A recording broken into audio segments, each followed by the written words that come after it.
va a empezar otra guerra, la guerra contra la inflación en Argentina. Vamos a terminar con los especuladores y vamos a poner las cosas en orden.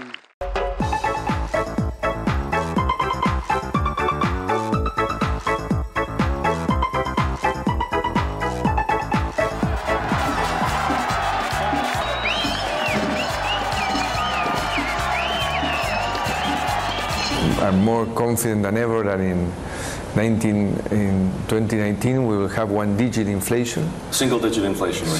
Single-digit inflation. Inflación en Argentina, 2018, 2019, 2020, 2021, 2022, 2100, 2023.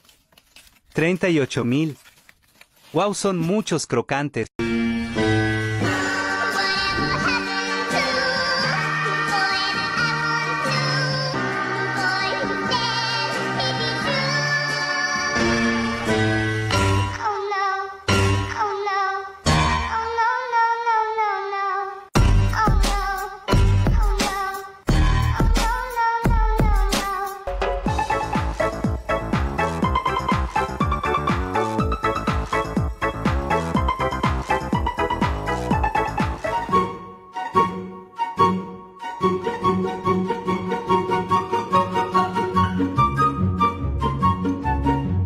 La nueva forma de ahorrar de los argentinos.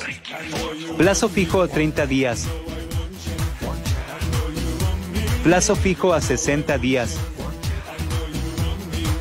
Plazo fijo a 90 días.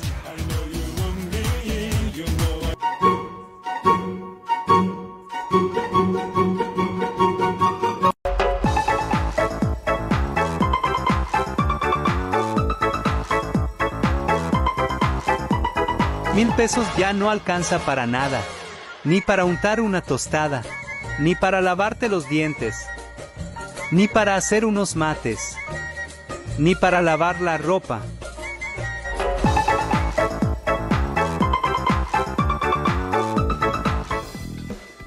Bienvenidos a Para que Sepas, y tenemos que decirte que este es el tema del día. El INDEC finalmente dio a conocer el dato oficial del mes de enero, pero en realidad ya estamos pensando en la inflación del año, en la inflación del primer trimestre. 6%, incluso por encima de algunas mediciones de privados, dio la inflación del INDEC.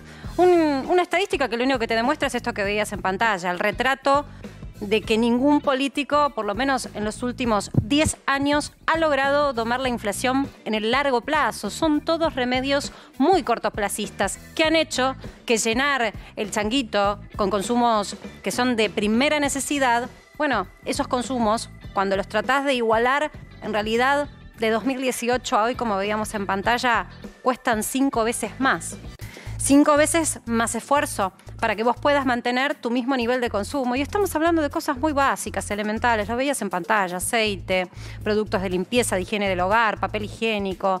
Bueno, lo elemental que hace a la vida de las familias y que, por supuesto, pesa muchísimo en la canasta de pobreza, que sirve para medir justamente cuál es la situación social de los argentinos. Déjame reparar en este detalle. Mientras el gobierno está anunciando, como está celebrando el lanzamiento del billete de 2.000 pesos, para cuando salga ese billete de 2.000 pesos no sé dónde va a quedar esa discusión si tenemos presente que hoy con 1.000 pesos ya no te alcanza ni para lavarte los dientes ni para untar una tostada.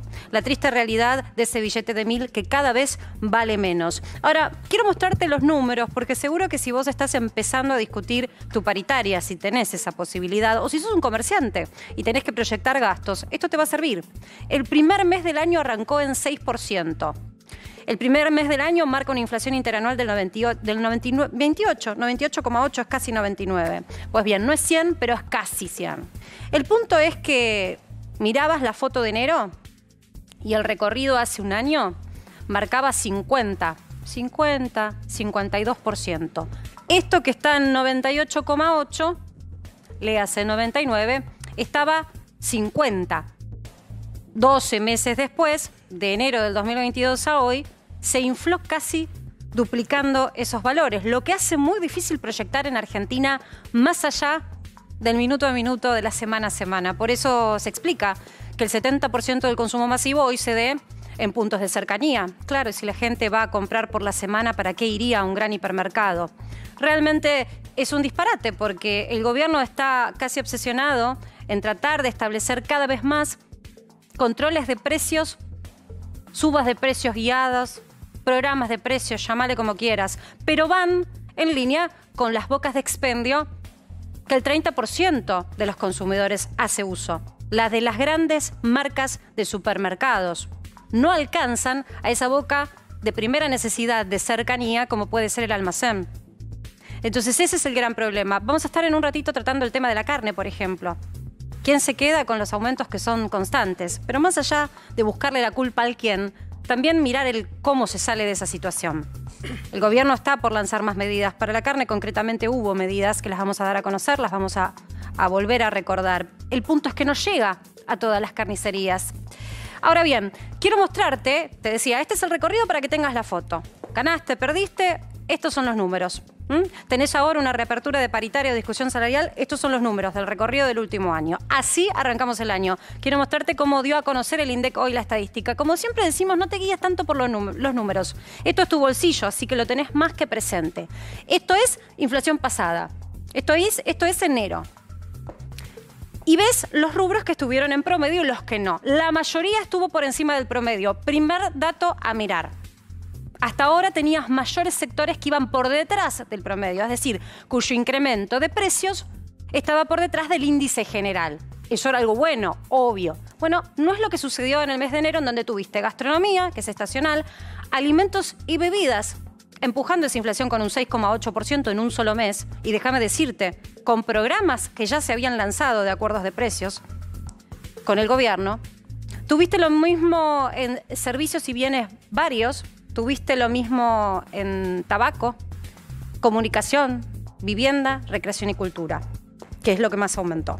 Sacando lo estacional, recreación y cultura, gastronomía, hotelería, lógicamente en enero aumentan un poco más, lo que no significa que los incrementos sean lógicos para tu bolsillo o para la Argentina que tenemos hoy. No digo que eso sea lo lógico, digo que es razonable en la serie histórica desde las mediciones del INDEC que este mes tenga mayor inflación por una cuestión estacional. No es realmente lo que se esperaba, porque justamente la estrategia del gobierno, ¿cuál había sido?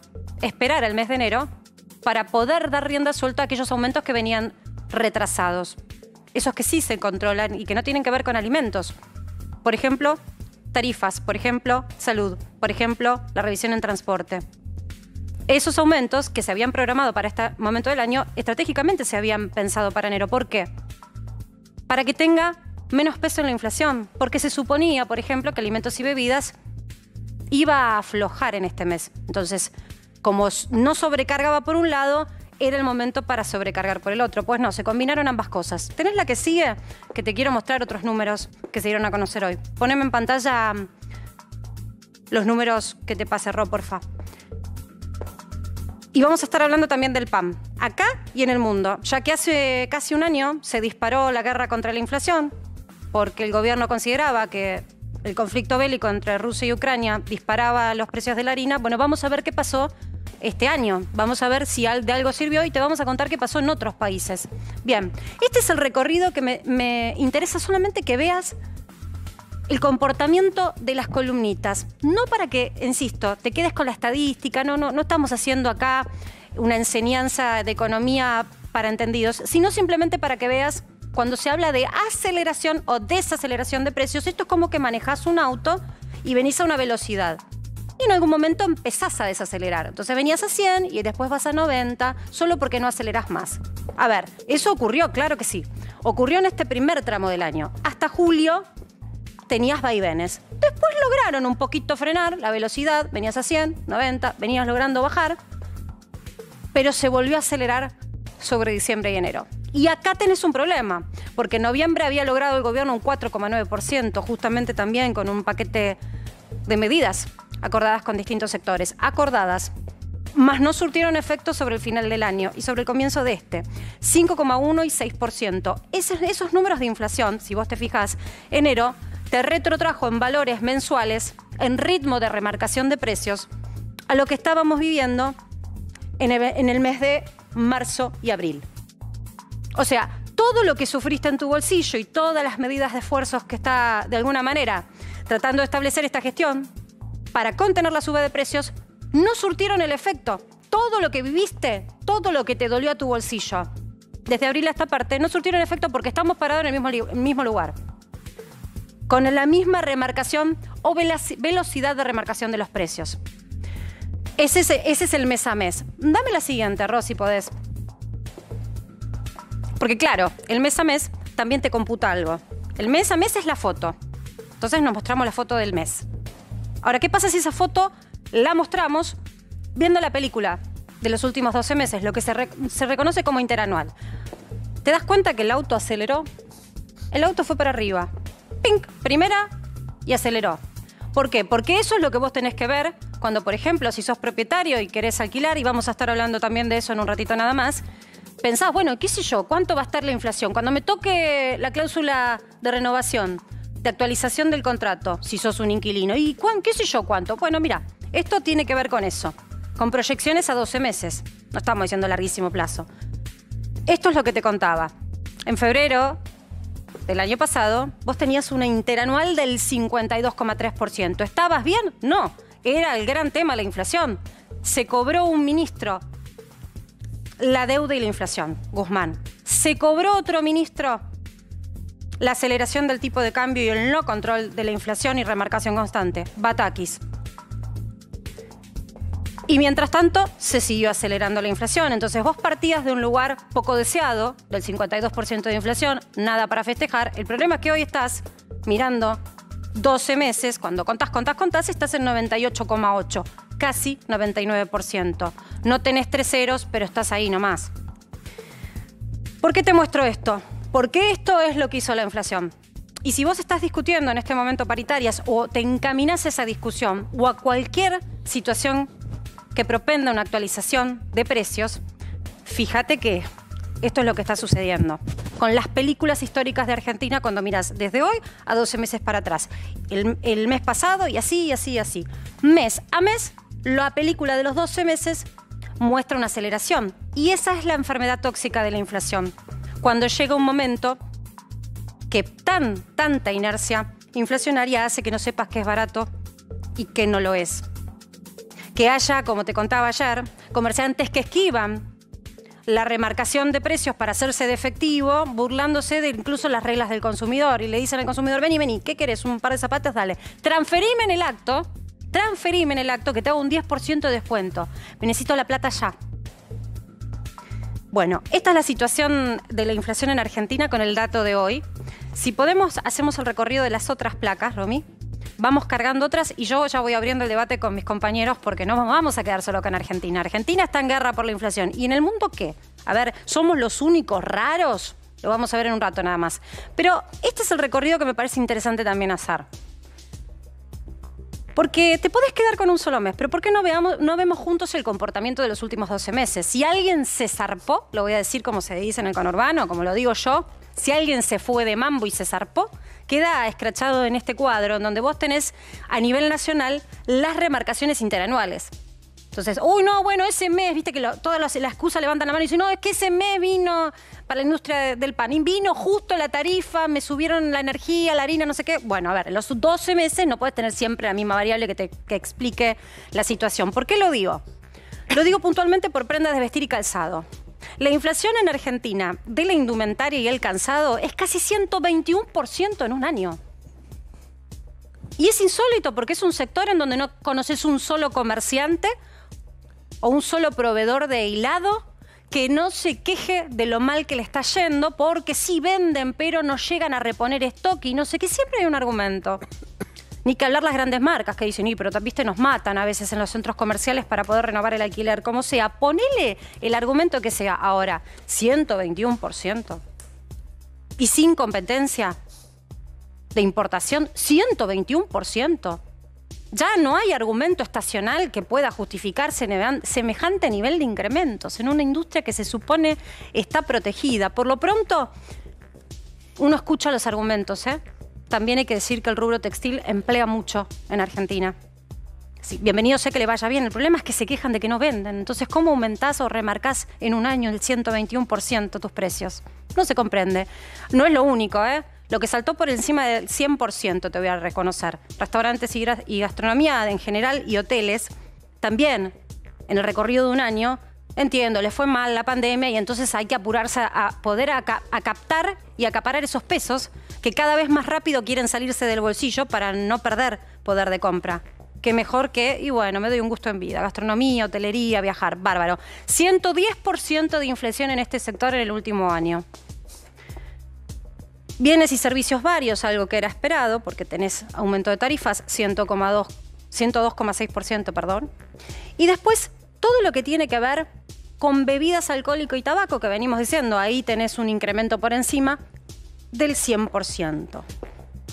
Alimentos y bebidas alcohólicas, acá quedó en 98,4%. Quiero contarte algunas diferencias y polémicas que se están dando en la medición de las estadísticas. Y ya lo vamos a debatir porque está Ricardo Delgado con nosotros y Sergio Chousa, dos economistas amigos, que tienen formas distintas de pensar y de proyectar la economía, de cómo creen que se tiene que arreglar esta situación, pero que es interesante debatirlo. Déjame decirte algo, ya que hablamos de la carne. Raro, porque tenés mediciones privadas que en enero te dan una variación porcentual, en concreto del promedio de las carnes, del doble de la que te lo da el INDEC. Atención, llama la atención, porque hasta ahora privados y estadística de INDEC venían emparentados en las mediciones. Empieza a haber algunas diferencias raras por lo menos para tratar de buscar un argumento, del mismo modo que uno espera que en la Patagonia, en donde también de precios más altos que en el resto de la economía, por una cuestión de logística y cosas que son mucho más caras, hasta que llegan a la Patagonia pasan por muchos circuitos de logística, más que acá en el centro del país, y tienen ingresos también más altos. Sin embargo, la inflación general y el peso de la canasta de consumo masivo en la Patagonia es más barato que en el conurbano. Estoy hablando de las estadísticas del INDEC. Es llamativo. Históricamente no era lo que sucedía. Bueno, si hay un cambio, estaría bueno ver de qué se trata, incluso para entender demográficamente hacia dónde va nuestro país. Algunas de las situaciones que hoy nos ameritaba ponerle el foco en la Argentina que discutimos. Le doy la bienvenida a todo mi equipo. ¿Qué hacen con 1.000 pesos ustedes? Luis, ¿qué haces con 1.000 pesos vos hoy? Muy poco. Viste que te duran nada. Es el billete de mayor denominación de la Argentina. Y te dura absolutamente nada 1.000 pesos. Lo cambiás para algo, si es que lo cambiás, porque ahora... ¿El taxi? Vos que te movés en circuitos chicos, porque vas mucho de microcentro acá a Palermo. De mi casa acá, 1.100 pesos. O sea que no te alcanza el viaje... Billete. No, entonces ponele, pagás con 2.000. Y esos 800 pesos desaparecen en 35... No sé, no entendés por qué desaparecieron. 2 minutos. Yo tomo, por ejemplo, leche deslactosada. Y hoy fui a comprar la de cartón y me alcanza para 3. Con un billete. Con un billete. Por un billete. Sí, bueno, 3 litros de leche que te tomás un vaso ya es medio litro casi. $2.50. Claro. No, medio en dólares probablemente. Te voy a dar buena ecuación, Marce. ¿Qué haces con $2.64? ¿Qué haces? Nada. $2.64. Nada. Si viajas a algún lugar en el mundo, ¿qué haces con $2? Nada. No tomás un menos café. Hoy eso es nuestro billete de mayor denominación. Imagínate si tenés que comprar una casa, por ejemplo, con billetes de 1.000. ¿Cuánto tiempo tenés que estar para contar? ¿Sí? Vamos a suponer que sacás un crédito, que te lo dan en pesos y te dan... No, o tenés que 40, hacer una reserva. $50.000. Porque mucha gente me dice, bueno, pero si vas en efectivo, estás negreando. Un kilo de La reserva yerba, es ponele. Hoy efectivo. compré yerba, estaba a 400 y pico. 12.000 billetes. 2 guantes de goma, porque hoy me asombré. Hoy justo fui a comprar guantes. ¿Sabes cuánto sale un guante? Los guantes para lavar los platos, entre 400 y 500 pesos. Sí, y reconociendo esto que no es una salvedad, pasa muchísimo que algunos cajeros a veces ni siquiera tienen los de mayor denominación, que son los de 1.000, tienen los de 500. Con lo cual, si necesitas efectivo, el otro día hacer una seña de algo o porque te manejas con cash, a veces, ¿cuántas veces tenés que ir al cajero para hacerte el dinero? Sí. El otro día era esas imágenes de Venezuela, ¿no? Que veíamos hace poco, casi que nos burlábamos de Venezuela, nos reíamos, la cantidad de billetes. En el cajero de frente de mi casa necesitaba sacar 7.000 pesos para algo y me los dio en billetes de 100. ¿De 100? De 100, 70 billetes. Y vas con una cartera vos. No tenía dónde guardarlo. Y eso es otra cosa que también hay que decir, que los cajeros no dan abasto para dar la cantidad de dinero que uno necesita para poder hacer la compra diaria. Esa es la circulación No te estoy hablando de la compra de la casa que decíamos antes, ni de un auto, sino para comprar, para tirar un día, 2 días. 7.000 pesos, que saqué es muy poco. Que te lo den en billetes de 100 es una locura. Es terrible. Carlos. Qué disgusto, ¿no? Raro, porque los precios por el ascensor, ¿no? Y yo creo que ahí también hay un nudo en la cuestión, porque esto, bueno, lo describimos, lo tenemos que aceptar mansamente de alguna manera. Bueno, están todos los ejemplos de lo que, no sé, habrá que ir con un camión blindado para hacer algún tipo de operación. Pero el problema es que el poder adquisitivo, creo que hay que mirar también esto. ¿Sabes por qué? Porque te estaba escuchando atentamente y había una intención para la negociación futura de que en realidad no se equiparase o no se adelantase, digamos, la cuestión de la discusión salarial, ¿sí? Sí. Con respecto al problema de la inflación. Pero yo creo que esto desmadra todo, no. Poneme, si podés, la de los distintos países que te mandé, Ro, de la región. Después nos vamos a comparar con el primer mundo, porque el primer mundo la está pasando muy mal a causa de la inflación. Pero vamos a ver nuestros vecinos, cómo estuvieron en enero, a ver la performance de la región. Argentina, 6. Uruguay, 1,6. Paraguay, 1,2. Chile, 0,8. Brasil, medio punto. Bueno, la enfermedad es Argentina. Está bien. El mal del mundo es la inflación después de la guerra. Sí, claro, pero es... Señores, no nos podemos comparar. Así es un dolor de arrancamos garganta nosotros. contra cáncer de garganta, es eso. Déjenme darle la bienvenida, ahora sí formalmente, a nuestros economistas amigos, Sergio Chousa. Te estuve leyendo en redes sociales, muy activo, y Ricardo Delgado. A los dos les pregunto, ¿a dónde puede llegar a terminar el primer trimestre, dado que mucha gente ya está preocupada por marzo, está concluyendo febrero? Si arrancamos así, el mes que se supone nos da respiro y es estacionalmente un poquito más bajo que diciembre. Sí, no sé si estacionalmente termina siendo tan conveniente porque el cierre del primer trimestre en marzo lo tenés con el aumento estacional muy fuerte de educación, tal vez.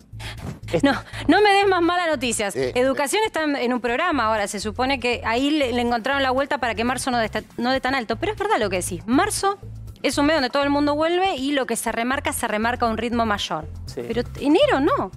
Sí, tenés una estacionalidad un poco cambiada también. Te llevó ahora el efecto de carne, que no te impactó de lleno en enero. Te impactó muy parcialmente y posiblemente arrastres algo para febrero. Pero, viste, esto, Marcela, es un régimen, ¿no? Digamos, más allá de toda la acumulación del anecdotario que tenemos a lo largo del tiempo y de los años, esto es un régimen de alta inflación, ¿no?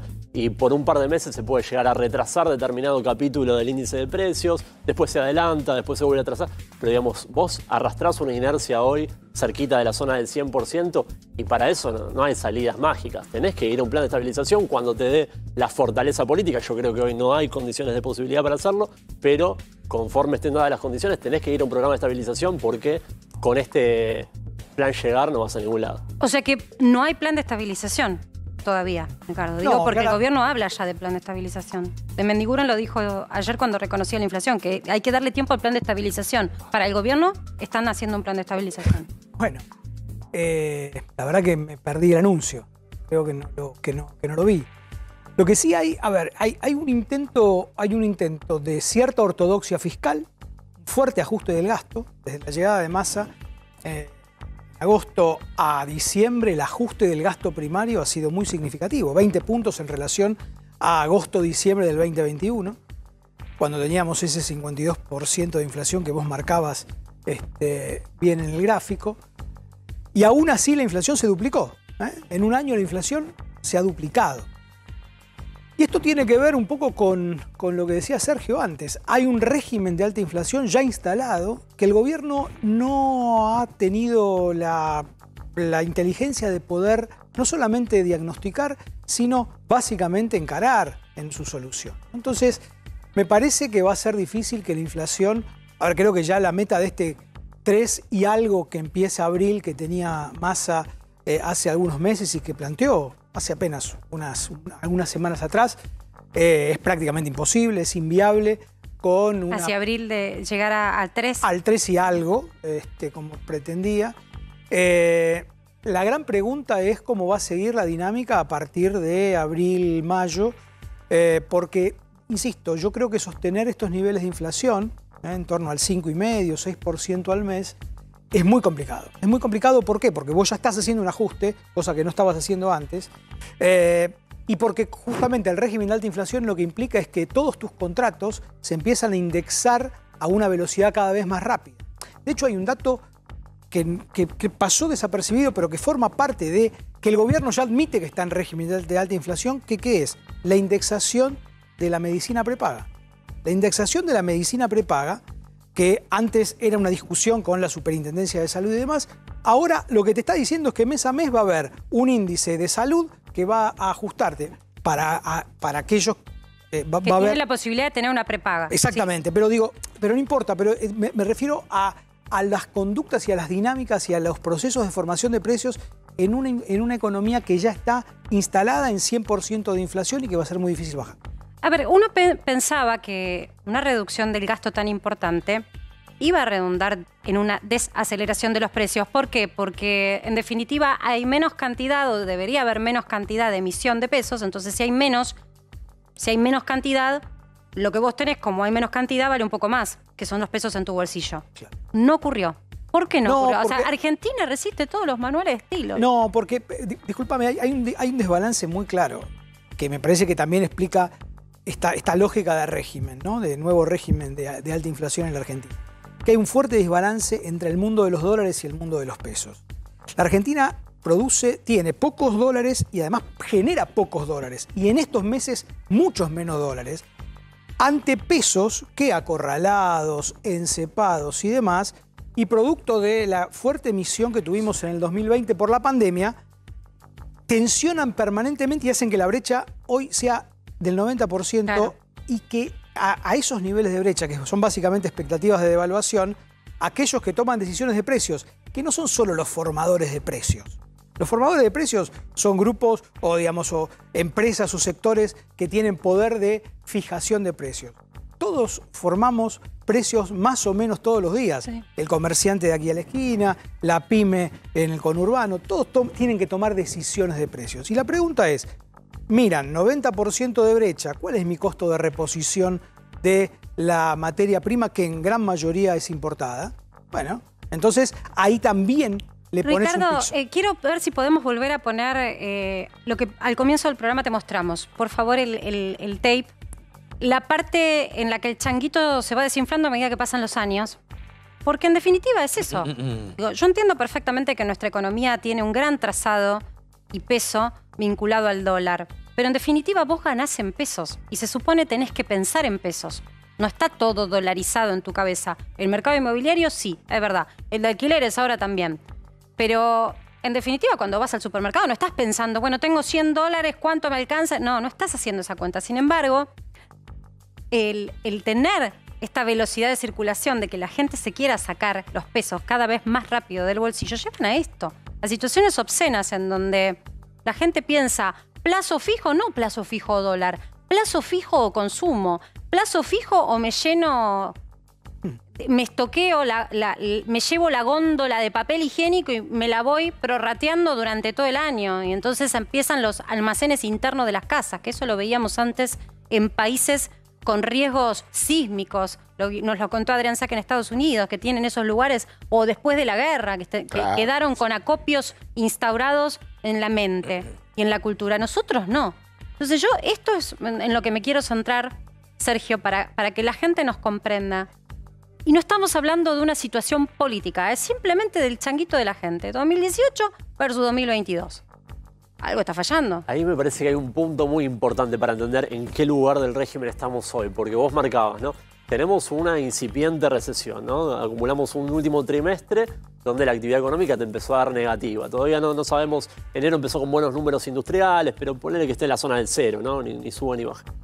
Ahora bien, eso no se te está marcando en que te está disciplinando la dinámica de precios por menor demanda. ¿Por qué? Por este repudio que vos marcabas, ¿no? El hecho de me lo saco encima, lo quemo en bienes, lo quemo en servicios, en consumo, porque no creo que haya un vehículo de ahorro a largo plazo. Y esto es todo reflejo de una macro que está desquiciada, y no de ahora, de hace muchos años atrás. Entonces ahí me parece que hay un riesgo y por eso es difícil salir de esto. Si no salís con un programa, con un plan de estabilización propiamente dicho, con todas las variables, con todos los mercados, y dejando de improvisar, es complicado. Sí, y programa suena a un programa serio en Argentina, suena a, no hablamos de programa de televisión, sino programa económico, suena a más de 4 años.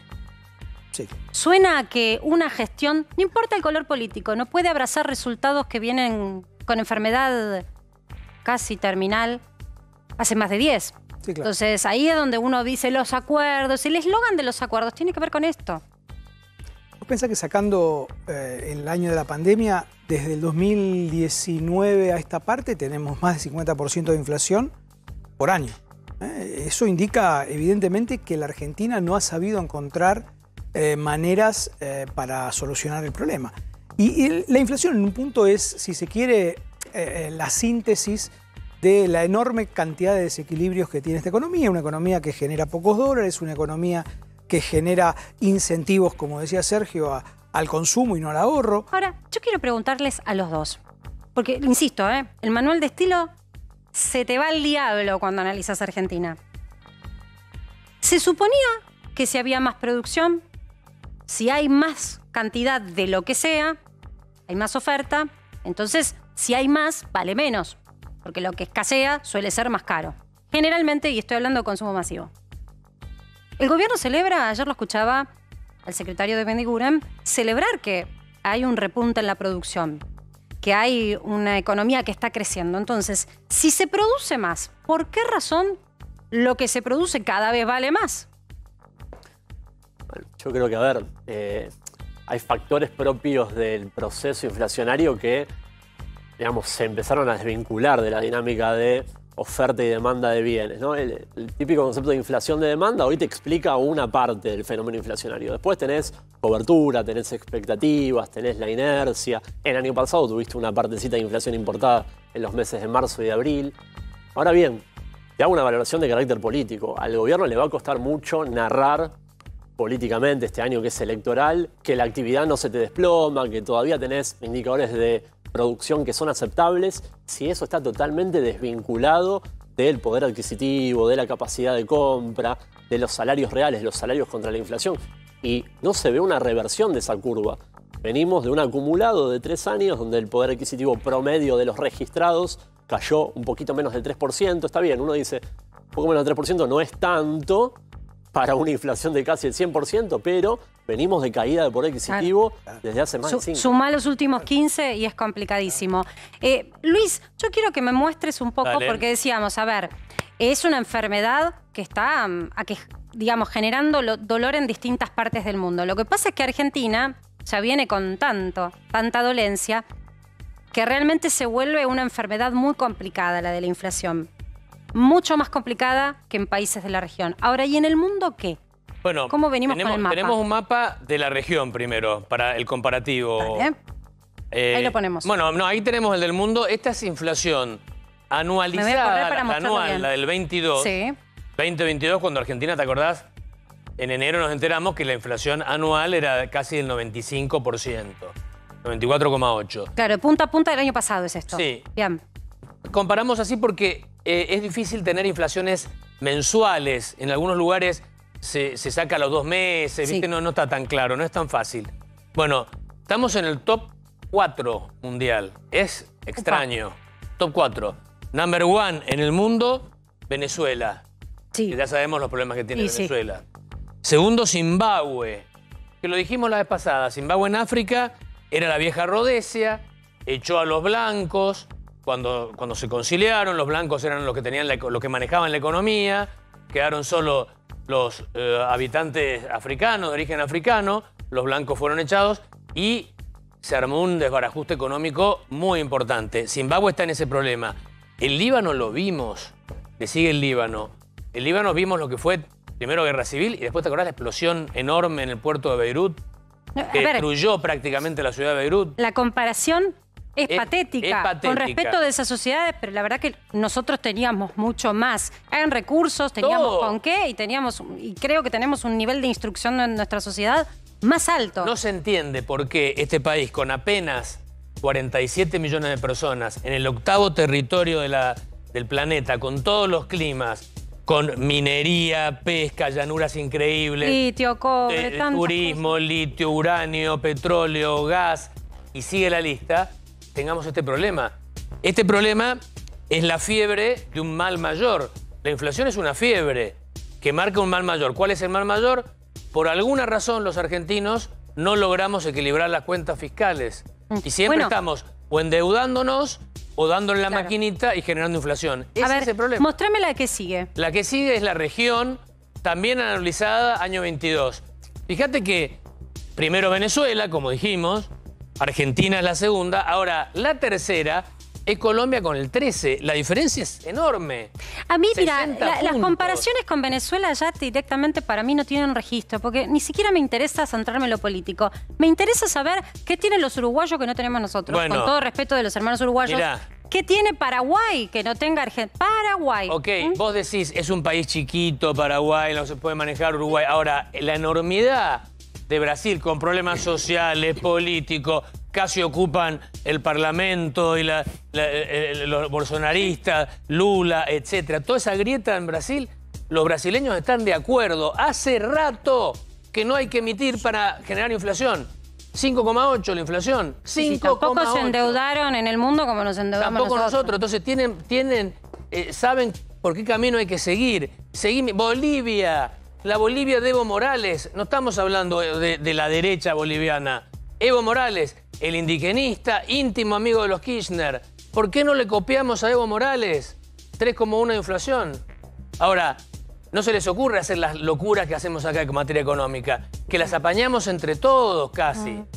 Bueno, es una reflexión. A mí me parece que vale la pena que nos centremos en ¿es solo Argentina? Y que también empecemos a comparar. Por ejemplo, Brasil. Uno espera que nuestra sociedad tenga mayor madurez para encarar algunas cosas que las que hemos visto en el país vecino. Y sin embargo, en los números, la verdad que no resistimos una Brasil, perdón, Marce, Brasil tenía el mismo problema que Argentina en los 80. Se pusieron de acuerdo, lo resolvieron y... Sí, el año que viene se van a cumplir 30 años del Plan Austral, que es justamente el punto de arranque de la estabilización brasileña. Empezó, sí, el Plan Austral, el Plan Real, perdón, lo hizo Fernando Henrique Cardoso como ministro de Economía de Itamar Franco. Cambio de moneda, un programa económico sólido, consensuado, dura hasta hoy. Luego fue presidente Fernando Henrique, siguió durante los 2 gobiernos de Lula, siguió con Dilma, siguió con Bolsonaro. Sergio. Hay experiencias internacionales que son muy interesantes para analizar. Esta es una... Colombia es otra, Perú es otra, Israel uno de los casos más paradigmáticos.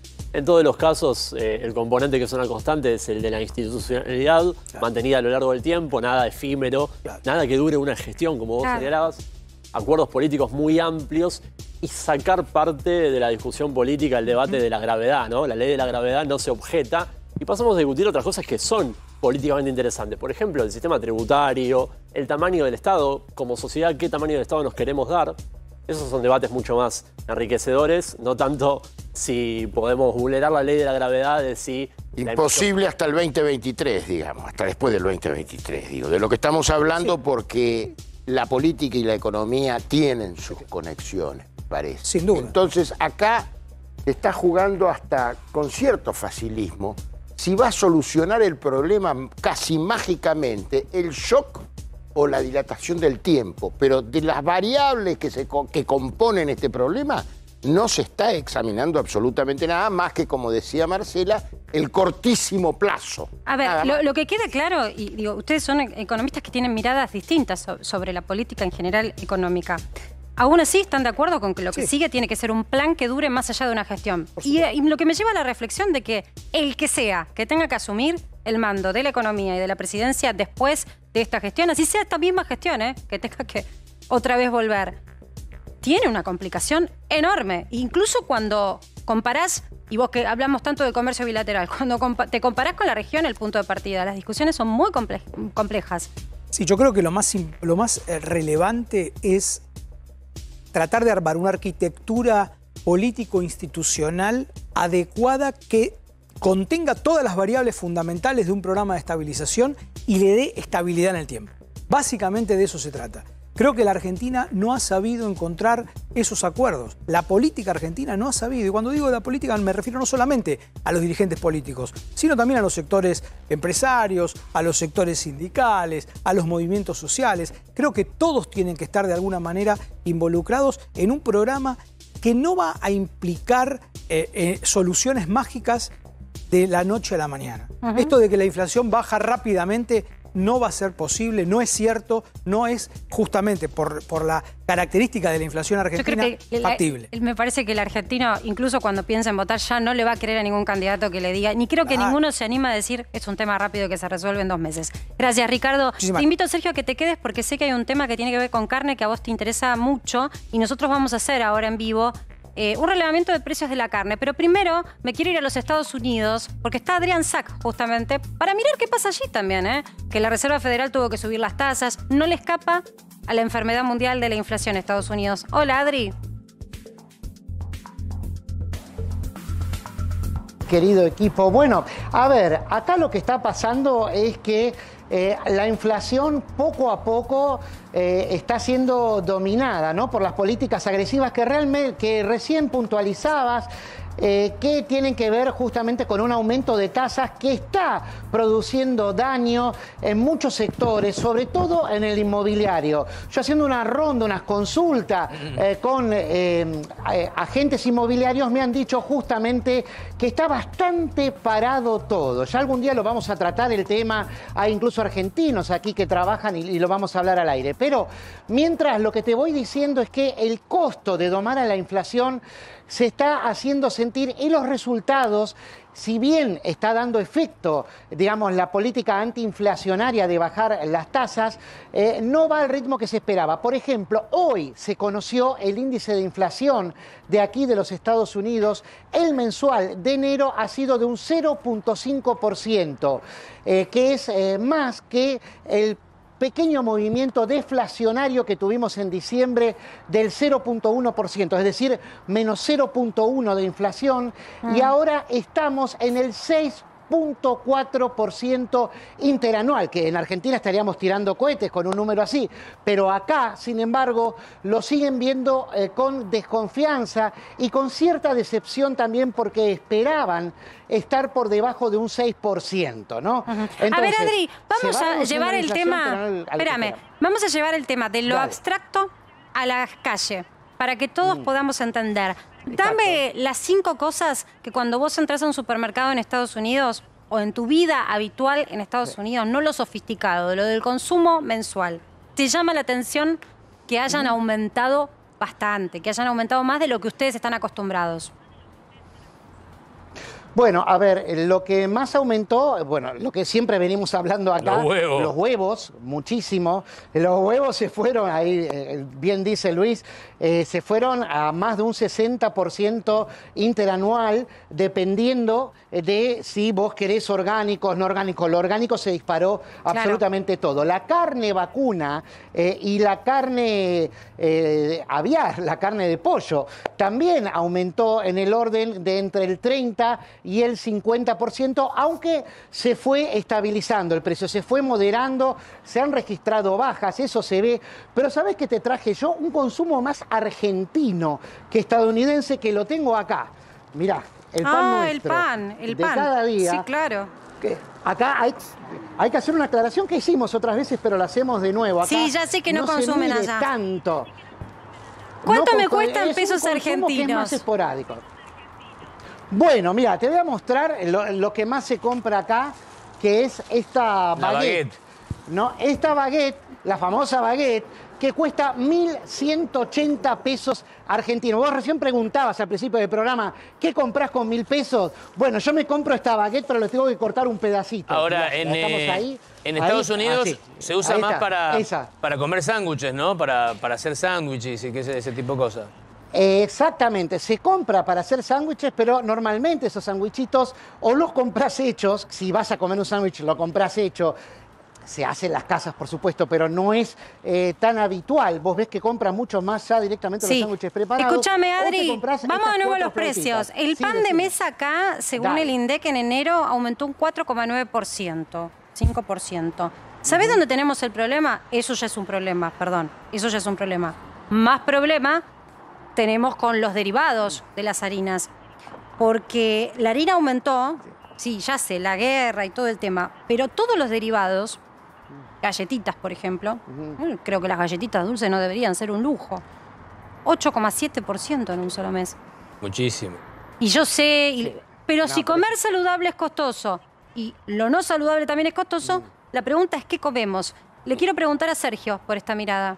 Sí, vos sabés que con las harinas es algo muy paradójico, es que el año pasado aumentaron muy por debajo de la inflación, entonces tenés esa dinámica que habíamos hablado antes, ¿no? Una recomposición de precios relativos porque se había retrasado antes. Lo mismo con la carne, ahora estamos teniendo un subidón que, bueno, con este programa de precios justos para la carne en particular, aparentemente se va a retrotraer, hay que ver el grado de cumplimiento. Ahora, viste que la carne también está con problemas en Estados Unidos.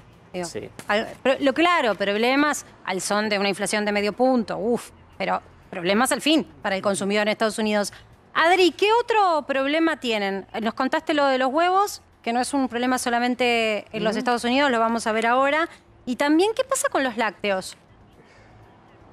Bueno, con los lácteos también ha habido un aumento importante, cerca del 30% en el caso de la leche, que también son aumentos que se han ido moderando, ¿no? Esta suerte de salida del proceso inflacionario lo fuimos viendo en los últimos 3 meses, de octubre, noviembre y diciembre sobre todo. Enero más o menos, porque justamente volvió a aumentar sobre todo el combustible, que estaba en picada después de la crisis del combustible. Recordemos que hubo en junio, julio, ¿no? Cuando el galón se fue por arriba de los $5. Ahora está en un poquito más de $3, pero volvió a repuntar, porque en algunos estados, como acá en Georgia, estaba por debajo de los 3.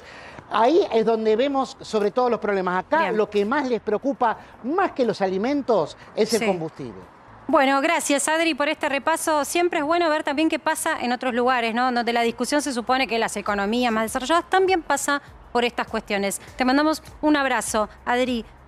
Pan y cereales, Sergio, pan y cereales. Uno decía, bueno, aumentó menos. Con lo cual digo, todavía tiene un tema pendiente por aumentar. Pero cuando vos mirás en Gran Buenos Aires, pan y cereales aumentaron un 110,8%, o sea, casi 111% interanual.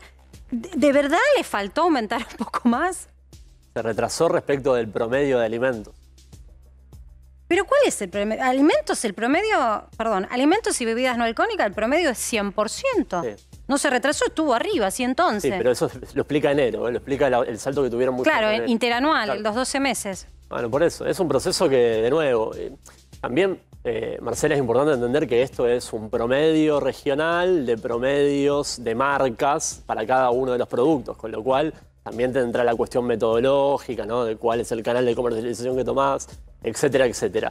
La caracterización del proceso en general es que tenés un descalabro de precios relativos que es altísimo. Mirá, leche, productos lácteos y huevos. 115% de inflación interanual en enero. 115%. La discusión de los huevos es algo que lo veíamos en Estados Unidos. Hasta empiezan a criar gallinas para que no sea tan costoso. En México también se están peleando por los huevos. Digo, no es solo un tema en Argentina. Mirá lo que pasa en México.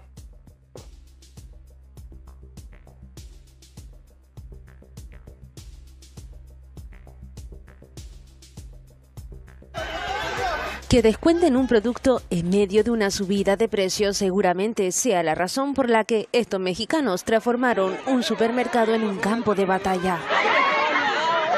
Es una locura, las filas, todo, es una locura, o sea, te formas con 40 minutos. Eso sí, el premio en disputa no es algo de gran valor.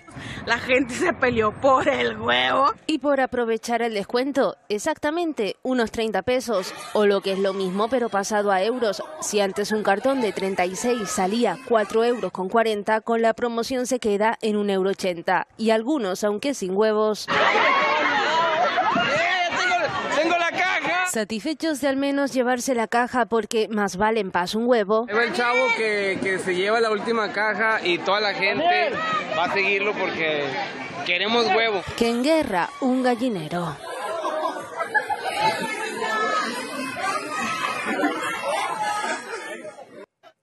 Insisto, la inflación es un problema que aqueja a muchos países del mundo. Ojalá no tengamos que ver estas imágenes cada vez que haya una rebaja en Argentina. Yo creo que no pasa porque somos más previsores a la hora de comprar. Con la comparativa entre países pasa algo interesante, que es, los números mostraba Luis hace un rato, muestran una diferencia muy notoria en la nominalidad inflacionaria, pero cuando vos medís poder adquisitivo, en otros países también se dio un proceso muy fuerte. De pérdida. En 2022 de pérdida de poder adquisitivo, porque no hay ajustes paritarios como tenemos la gimnasia acá, donde hay actualizaciones que ya son trimestrales, otras que son mensuales.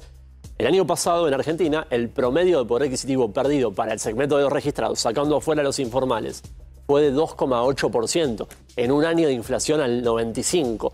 En otros países tenés el mismo caída de poder adquisitivo con una inflación nominalmente mucho más baja. Por eso es que se dan estas cosas. A ver, le preguntamos a un colega que está ya trabajando en México, donde veíamos estas imágenes por pelearse por descuento en huevos. Antonio Bautista, ¿cómo estás? Acá te saludamos del piso de Para Que Sepas.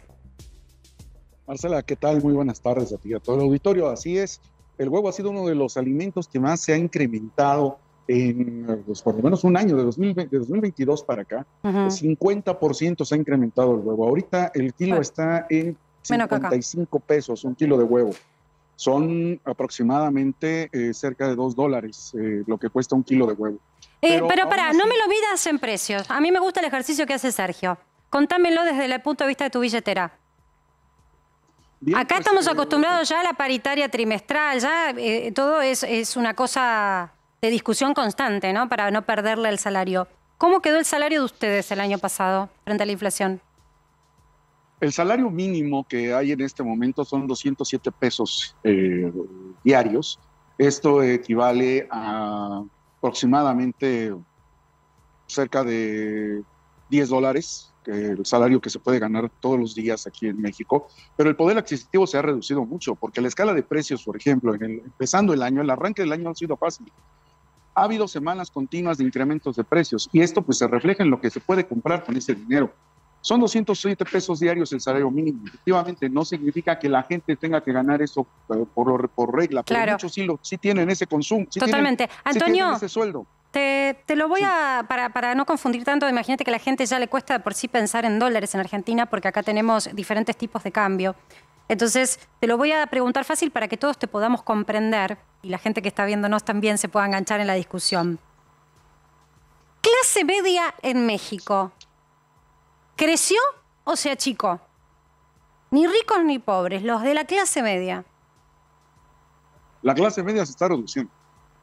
O sea, en este momento estamos hablando de 57 millones de personas que son los que trabajan en el país, de los 126 millones que hay, son la parte productiva. 20 millones aproximadamente ganan un salario que los puede ayudar a salir de la pobreza. O sea, hay muchos que no tienen, 4 de cada 10 mexicanos tienen pobreza laboral, o sea, tienen un salario que no les da para comprar la canasta básica.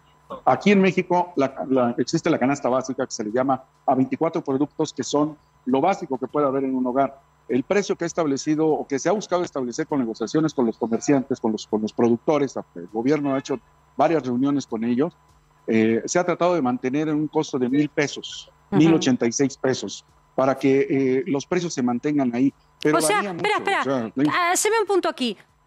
Antonio, ¿en México también hay acuerdos de precio para frenar las remarcaciones entre el sector privado, le hace empresariado, barra comercio, supermercados y el gobierno? Sí, así es. Sí, el gobierno. O sea, no es un invento argentino.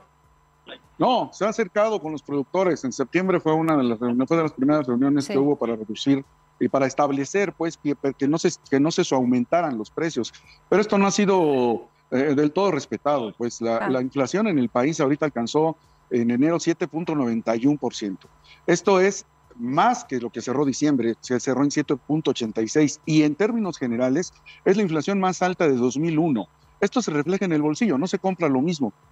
Hablaban hace un momento del huevo, es uno de los productos que más ha resentido el aumento, en el que más se nota, pero no solo eso, el pan, por ejemplo, hablaban del pan de caja, que se le llama pan de caja, este pan blanco, que no se utiliza mucho, que no es de un consumo muy popular en el país, pero alcanza un precio de $3, equivalente a $3. Ahora, está más caro. Mira, el pan está más caro en México que en los Estados Unidos. Ya vamos registrando algunas comparaciones. Bien. Claro. Ahora, uno de los productos que es básico en la dieta de los mexicanos son las tortillas. Estas están elaboradas de maíz. Claro, es un consumo de ustedes ese. Sí, no puede faltar en una mesa. Bueno, ¿qué querías preguntar? No puede faltar.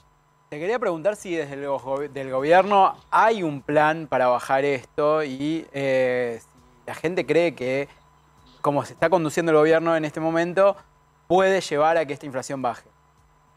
Pues lo único que ha mencionado el gobierno de Andrés Manuel López Obrador, incluso el viernes de la semana pasada lo dijo, que confía en que se vaya regularizando esta situación de la inflación. O sea, el crecimiento del país tampoco ha sido el deseado. Sí, bueno, pero la confianza sola no alcanza, ¿no? Digamos, ¿hay algún plan o no hay plan? Sí, pero también tiene 0,68 mensual. Bueno, pero para ellos es 0,68 mensual, 10 veces menos que nosotros. Para ellos es importante igual. Está bien, Claro, pero para la magnitud, se dan cuenta, no son las mismas discusiones. Recetas que también se prueban en otro país y tampoco tienen efectos en otros países. Gracias, Antonio. Clarísima la información que nos traes desde México. Vamos a discutirlo de nuevo con Sergio. Fuimos a Estados Unidos, ahora nos comparamos con un país del centro. Están en una lógica complicada también. Es un hecho, Marcela, que la inflación fue un problema en el mundo en 2022. Desde diferentes niveles, desde niveles muy distintos, pero este récord en 20 años que marcaba Antonio, en otros países en 30 años, en otros en 40 años, con lo cual se tomaron medidas. Lo que pasa es que en el resto de los países funcionan más las políticas económicas tradicionales para el combate de la inflación, subir la tasa de interés, a partir de eso empezar a enfriar un poquito la economía y enseguida empieza a pegar la vuelta. De hecho, en el mundo se está viendo, Adrián Sack también lo marcaba, bajó respecto de los niveles de casi 9% en Estados Unidos el año pasado. Pero en Argentina no revirtió. ¿Por qué? Porque el proceso inflacionario es distinto acá. Te quería hacer una pregunta, porque acá además de tener un proceso inflacionario que vamos viendo, algunos aumentos que van siendo periódicamente, hay muchos precios que están contenidos desde hace muchos años. Un ejemplo es el de las tarifas y hay otros que quizás ahora se actualizaron, medicina, algunas otras cuestiones. ¿Hay posibilidad con esos precios contenidos, incluyendo al dólar, ¿no? El dólar paralelo? ¿Hay posibilidad de ir a una baja de la inflación consistente con estos precios contenidos? Creo que es más una cuestión de aguantar, efímero del momento, porque tampoco le quiero restar importancia a lo que logró el ministro de Economía actual, que fue evitar un escenario de espiralización, ¿no? A lo cual ibas directo, ¿no? Ibas directo al abismo en el mes de julio y de agosto del año pasado. No, aparte hubo un reconocimiento del problema, que se estaba negando. Por lo menos se reconoció el problema y se trató de tomar cartas en el asunto. Ahora, mi pregunta... Sí, dale. Pero no resolvés absolutamente nada de los precios relativos rotos, ¿no? De todo un concierto de precios que está hoy ficticio.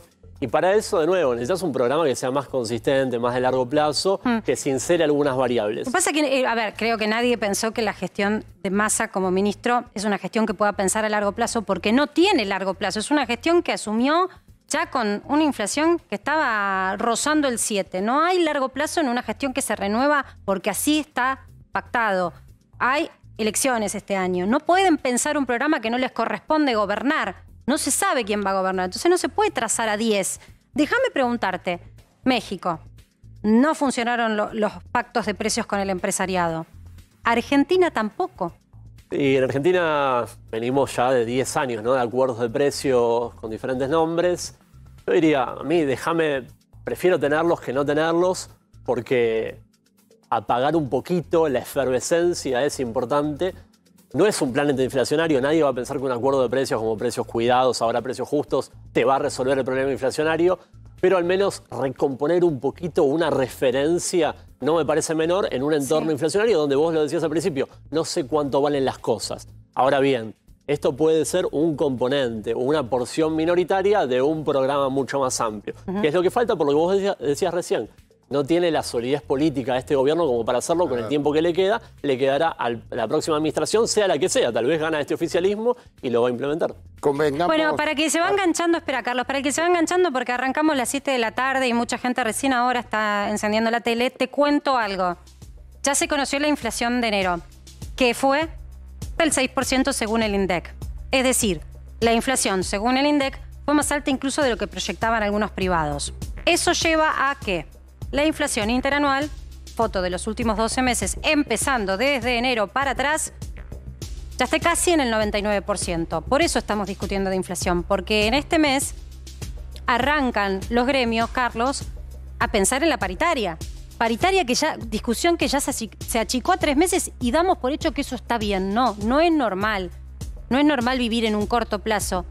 Lo decía Manes el otro día como desde el punto de vista de la neurociencia. Es tóxico vivir así. Uno tiene que estar pensando por lo menos a 12 meses en su proyección de gasto, de estilo de vida. Ni los gremios han podido. No. Yo quería hacer una aclaración que tiene que ver rápidamente con la mala toma de decisiones o la toma de decisiones que alivian lo inmediato y perjudican el mediano o largo plazo. Acá se hablaron de precios atrasados y contenidos. Pongamos el caso de algunos servicios. Se les daba subsidio a las empresas.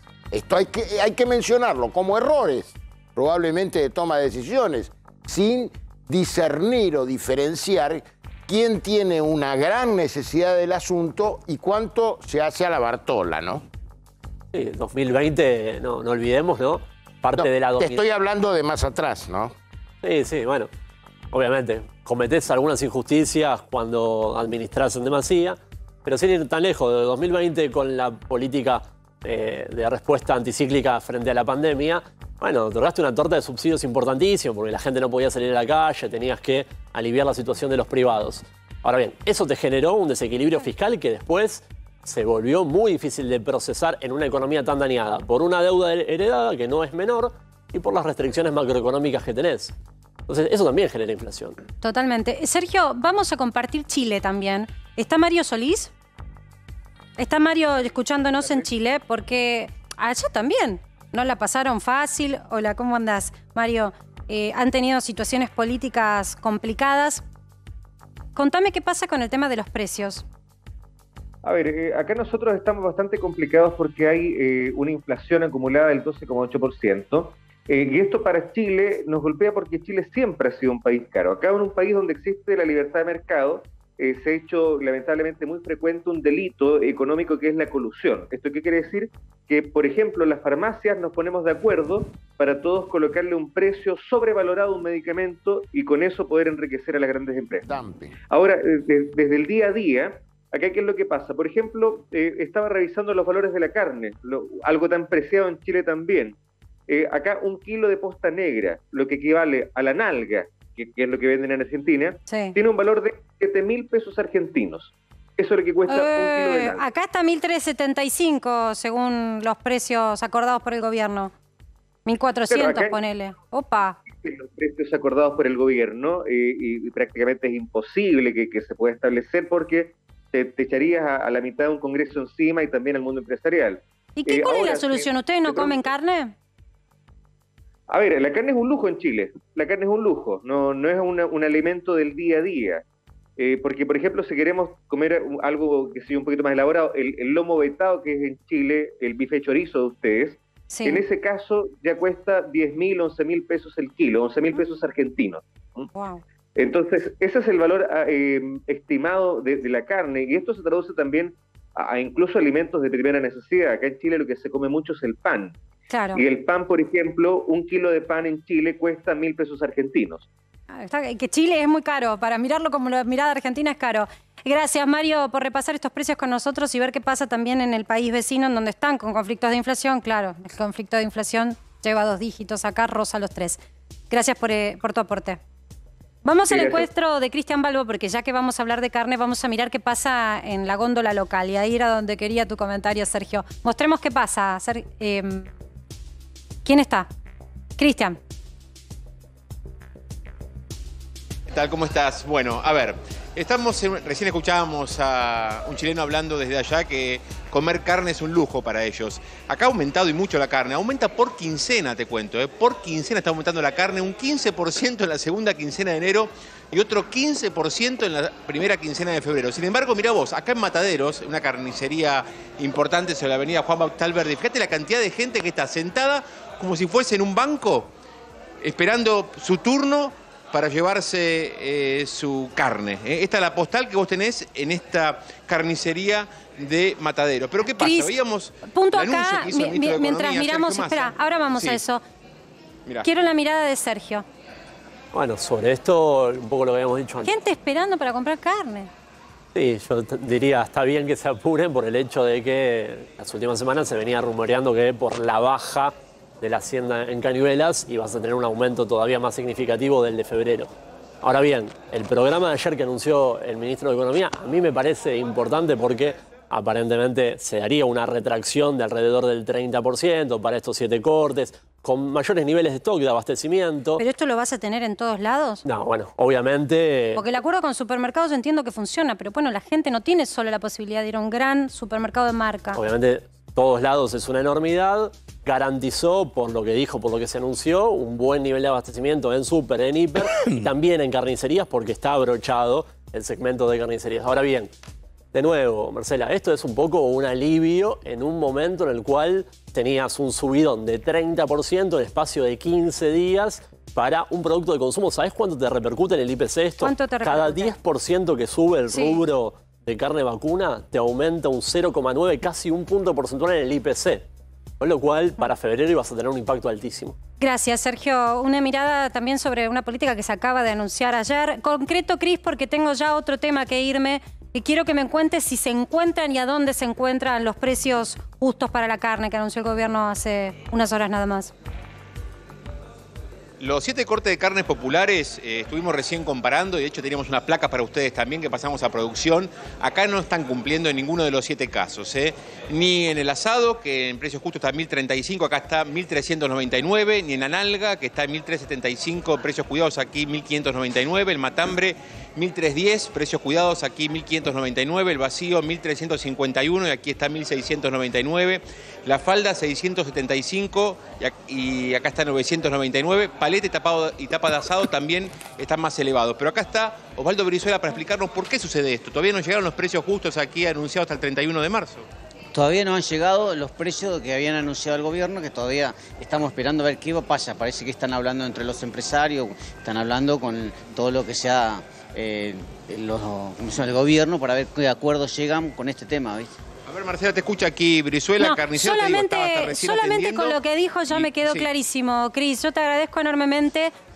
Me quedo con la mirada de todos los clientes haciendo fila. O sea, Mataderos es un lugar donde tradicionalmente tenés precios más moderados. 30%, claro, 30% aumentó la carne en un mes, por quincena. Fíjate vos la fila, acá la gente esperando su buen rato para llevar carne, que como decían recién en Chile, es un lujo. Bueno, acá la gente, pese a los aumentos, la carne se sigue consumiendo.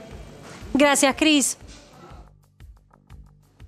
Comer carne es un lujo también en una Argentina en donde a diferencia de otros países se suponía que la oferta siempre fue mayor, entonces hacía culturalmente a la góndola y a la canasta de la clase media.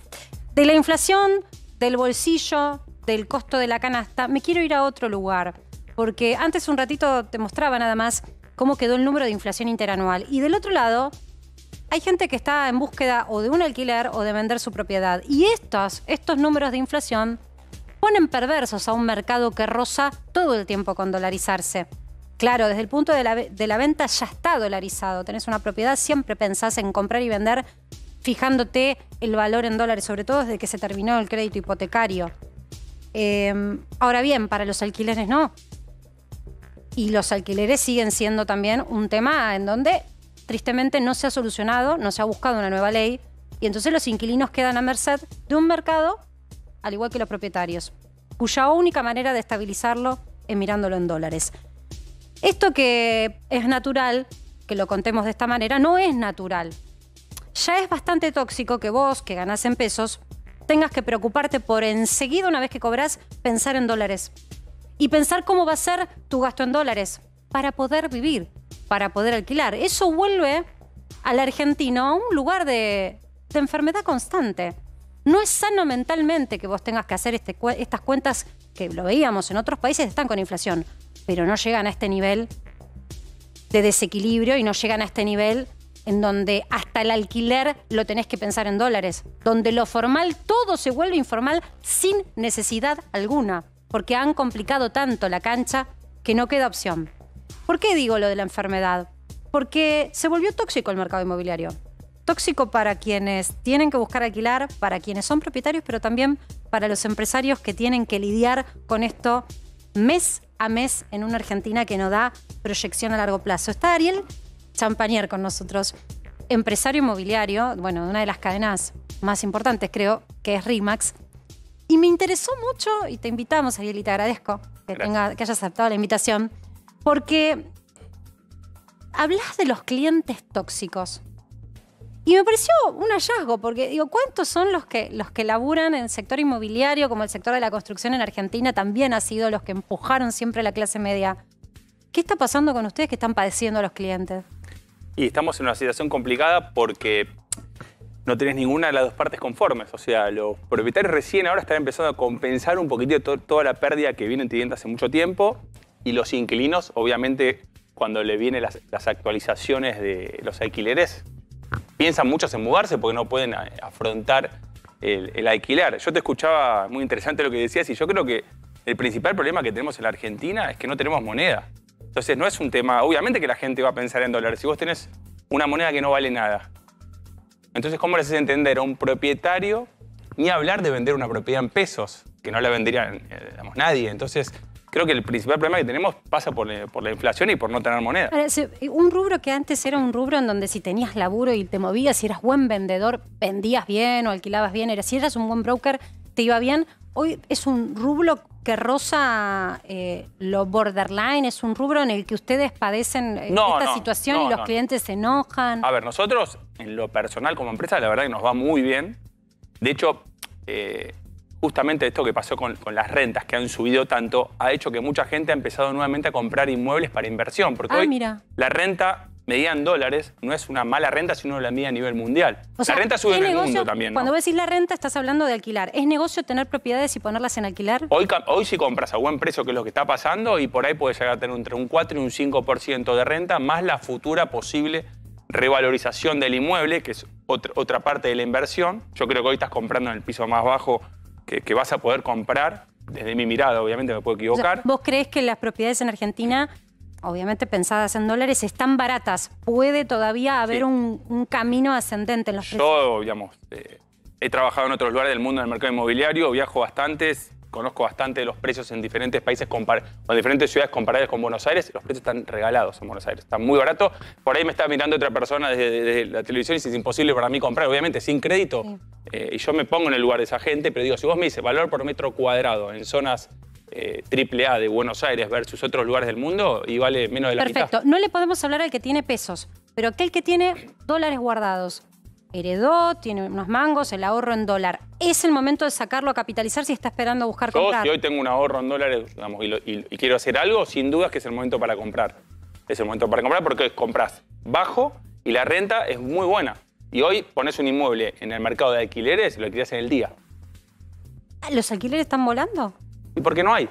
Entonces vos tenés cada una propiedad en alquiler, por ahí tenés 10 que lo quieren alquilar. Pero escúchame, alquilar a 3 años, que es lo que muestra la ley, ¿es un negocio? Mucha gente hace contratos a menor tiempo por fuera. Entonces termina alquilándolo en dólares, por ahí por un contrato, hace un contrato temporario y lo van renovando a medida que van pudiendo. Contame un poco esto que contabas vos, el tema de cómo es trabajar en este sector y que decías, bueno, ¿cómo detectar un cliente tóxico? ¿Qué es eso? Yo creo que, ese manual que hiciste para la gente que labura también en el sector? Sí. En los momentos de crisis como estos, los clientes que no tienen ningún tipo de necesidad no te sirven. Que no significa que sea una persona tóxica. Para mí, el cliente tóxico es aquel que quiere ganar todas, que no le alcanza nada, que siempre un poquito más, que no te valora. A ver, contame ejemplos. ¿Qué son las cosas más importantes que te ha pasado? Gente que por ahí trabajaste, no sé, su propiedad durante 2 meses, le conseguiste el valor que quería y de repente, no, ¿sabes qué? Ahora, por lo que sea, quiero más. Y de repente en un mercado a la baja, ¿no? Donde ya hay un montón de situaciones que pasan o gente que va a hacer una oferta y siempre quiere apretar un poquitito más. O que pone más de una inmobiliaria. Yo, digamos, lo que entreno a la gente, yo tengo una empresa bastante grande, ¿no? Y lo que le digo a la gente es, cuando lo detectás, fuera. Porque nosotros también podemos elegir con quién trabajar y con quién no. Entonces también nosotros, si elegimos ese tipo de gente, terminamos siendo medio cómplices. Pero creo que es importante tener una cartera sana. Nuestra empresa se armó a través de las recomendaciones. Nosotros hoy, el 80-90% de la gente que vuelve, el año pasado hicimos, estoy hablando de varios miles de operaciones en el año, ¿no? De venta. Y el 80% de esa gente fue gente que volvió, que nos recomendó y apuntamos a eso. Creo que, yo siempre digo, nosotros cambiamos el mercado inmobiliario en Argentina, porque antes era venderte una propiedad y no verte nunca más. Cuando yo llegué a Argentina en el 2006, era eso. Y decíamos que dijimos, esto tiene que ser servicio. Tiene que ser sí, claro. porque por ahí te hago un alquiler chiquitito y después me recomendás a una persona que me compre. Y la vida da vueltas y uno a veces compra, pero después de un tiempo vendes. Ariel, hablamos justamente de esa situación, la situación en donde alguien tiene dólares y necesita comprar, o viceversa, ojo con el que tiene que vender. Piso, vos decís, estamos en un piso mínimo de los valores de los inmuebles, por lo menos en la ciudad de Buenos Aires. Voy un paso más allá. ¿Y con los alquileres qué va a pasar? ¿Qué pensás Yo que no va a creo que pasar? vaya a cambiar nada hasta que no cambie la ley de alquileres, y en un año de elecciones no creo que nadie toque nada. A ver, si me preguntás a mí por qué también creo que es un momento de comprar, seguramente venga un nuevo gobierno, no sé cuál, pero un nuevo gobierno, y creo que todos los candidatos van a ser un poco más amigables con los mercados. No creo que sea un gobierno duro, que espante a la gente, es lo que yo creo. Y también esto es un poquito de expectativa. Si vos tenés una mejor expectativa, la gente se anima a invertir más también. Creo que lo que vino pasando en el mercado inmobiliario en los últimos años es que había cero expectativa de nada. Y no tenés tampoco incentivos al sector, porque vos no tenés crédito. Entonces ya un mercado sin crédito es muy difícil. Yo trabajé en el mercado inmobiliario americano. El 98% de las operaciones son con crédito. Nadie podría comprar si no es con crédito. En casi todos los lugares del mundo normales se compra con crédito. Aunque sea con tasas altas, pero crédito al fin, Pero ¿no, Ariel? vos hablabas con Chile, y Chile tiene créditos en tasas bajas a 30 años. Gracias por haber Gracias. aceptado venir para que sepas contar un poco tu mirada. Gracias, Gracias. Ariel. Bueno, me voy a poner para este lado y voy a hablar con Winocur porque ahora está sucediendo. Se empiezan a definir las candidaturas. La barriga ahí quedó. Bueno, te cuento. Vamos, Y bueno, vamos para estamos- adelante. Es cuesta Te febrero, cuento. ¿viste? Cuesta. Me dijeron barrida. Estás enamorado, por eso. Pará. Me enamorado. dijeron barrida, quiero... No, ¿dónde Y pero está la acá barrida? todo es lento, no están acostumbrados Bueno. a conductores rápidos Listo, y a vamos para columnistas adelante. tan rápidos como Mañana, vos. día clave. Mañana es 15, hoy cada día de los enamorados. Mañana se terminó el amor, empieza la ronda de candidaturas. Menos 15 mal. de febrero. Para algunos es el día D. ¿Por qué el día D? Porque ya 15 de febrero, segunda quincena de febrero, empieza a definirse el año y se van a empezar a lanzar formalmente algunas candidaturas. El que va a arrancar primero va a ser Diego Santilli. ¿Te acordás? Diego Santilli fue candidato a Me acuerdo diputado de por la Diego provincia Santilli. de Buenos Aires. Había sido vicejefe de gobierno, se pasó a la provincia de Buenos Aires. Mañana se lanza a través de redes sociales. Quiere ser el que primero apunte y ser el que lleve la delantera en lo que es la candidatura del PRO por la provincia de Buenos Aires. Tiene competidores que todavía no se lanzaron o se pre-lanzaron. Cristian Ritondo, está Néstor Grindetti, Javier Iguacel, Joaquín de la Torre, entre otros de Juntos por el Cambio. Esto en lo que tiene que ver con ese espacio, con la oposición. Con el oficialismo hay muchas reuniones cruzadas. Ah, de mira, cara... tocaste un punto. Espera, Sí. te voy a hacer un punto acá y lo voy a incluir al don Carlos Campolongo. Hoy estamos bromeando con el Carlos. Con el Carlos, ¿tenés información del oficialismo? Sí, bueno, siguiendo en la línea un poco, él se concentraba más en el Háblame del primer oficialismo, diputado de la provincia de Buenos Aires del Frente Opositor. Convengamos que ya hay muchos nombres bastante consolidados para las precandidaturas. Bueno, pero ¿no? ¿cuál es la noticia hoy? La noticia hoy son varias. A ver, dame. Rapidito, que tenemos poco tiempo. En Carnaval Sí, señor. se lanza Guado de Pedro. Pero no es que es un deseo. Digo, tenemos imágenes, inclusive un spot Opa. exclusivo. Guado Axel. Guado Axel. presidente, Axel gobernador. Pero tenemos otro que es más, ¿cómo te podría decir? Más interesante. Más marketinero. Representativo. El último, Representativo. Más representativo. Esto va a producirse el lunes y martes fundamentalmente, el lunes y martes de Carnaval, que son feriados, en la zona, en toda la zona de los balnearios, Mar del Plata. Por supuesto, estos son carteles de aquí, de la Ciudad Autónoma de Buenos Aires.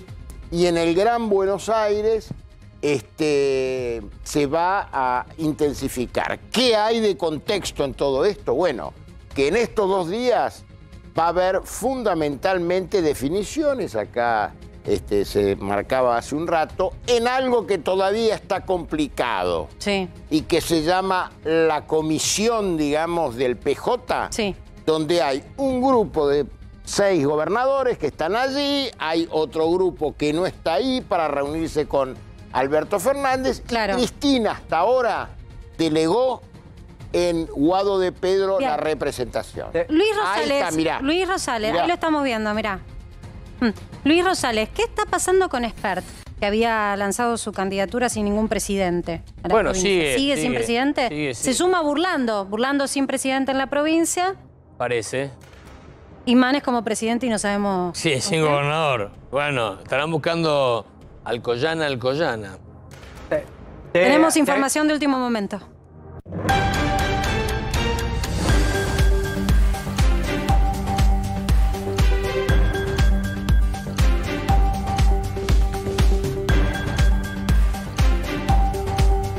Todas las líneas de subte de Capital Federal van a parar hasta la medianoche debido al asesinato de la oficial Maribel Salazar, de 35 años. Esto ocurrió en la estación de subtes de Retiro. Hoy por la mañana, lamentablemente, esta oficial falleció después de que un hombre la atacó a disparos. Pero ¿cómo hizo? Le sacó su propia arma. Este hombre que se sentía mal, que lo atendieron, ella con un empleado de subtes, el hombre que le saca el arma, su propia arma reglamentaria, le da 2 disparos y también hiere a un empleado. Por eso esta decisión de los trabajadores de subtes de parar por los hechos de inseguridad.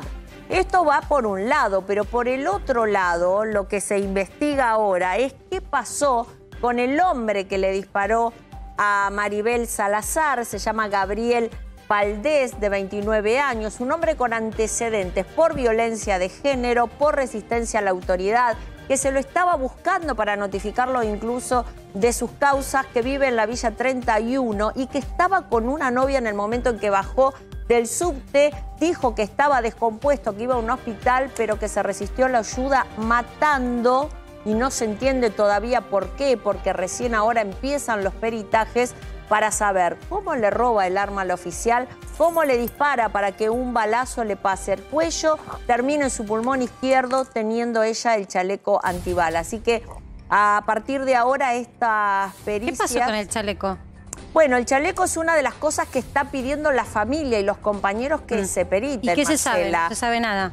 Mirá, lo que tenía de llamativo es que, te digo de lo llamativo, el chaleco decía personal masculino, cuando hay chalecos para personal femenino. Pero podría tener las mismas características, sí, solo que por la contextura, no, y por la contextura física que tiene la mujer, por las mamas, incluso tiene otra adaptación al cuerpo. Pero lo cierto es que no estaba vencido, porque la etiqueta decía que vencía dentro de 5 años y era del 2022. Se nos terminó el programa, obviamente, Lili, te seguimos ahora en la continuidad informativa de A24. Nosotros reencontramos mañana a las 6 de la tarde. Gracias, equipo. Te esperamos mañana a las 6 de la tarde para más, para que sepas.